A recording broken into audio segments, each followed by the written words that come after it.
maama ilmi ugoon ahaan oona aboodanayn aan kursanaaya murug iguma yaro habeen daraarna waa ooya qof saacideena maanta habeen noolaan lahay asaga inuu tulkaada gaargaari la iga ka soo qaadi lahay maanta nasiib wanaag hooyada ilmeed kulli yaraan ay ku dhamaadeen hayno qalaam hayno walaal mahayno qabiil ma ayna muslimiinta ilaahay meel joogaan qabiil ka dhiganayna ay walaala bismillaahir rahmaanir rahiim assalaamu calaykum waraxmatullaahi aniga waxa la dhahaa Hudan Xasan Cali oo Mandheera ka shaqeeya Mandheera aan jooga ee ganacsata ahay waxaan ka shaqeeyaa M-Pesa lacag M-Pesa oo kaashe in maalin axad in 750,000 oo lagu shaqeeyo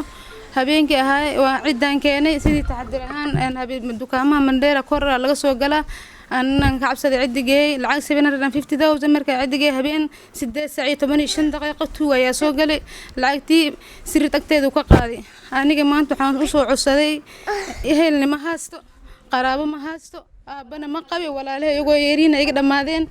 مركا إسلام إلهي إنا يقرقاران والعكتة سيجي بحيان أيان أسوع عصدي مركا نك لهين ويقول دجنيه ولا ليال مسلمين تو ملك الجوته وعن عصنا إنا يساعدين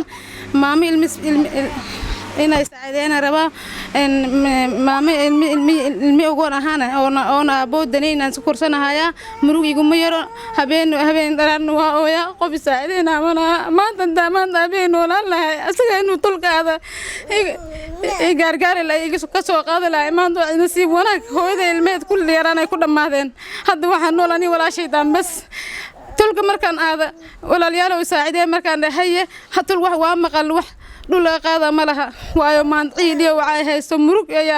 murug badan salaad markaan dukanaa waxaan ku dukanaa ma aqaano meel aan joogo meel kale ma kala aqaan ninkada waa igu dhagan lacagta waa lacagtado walaalyaal oo soo kaalmeeya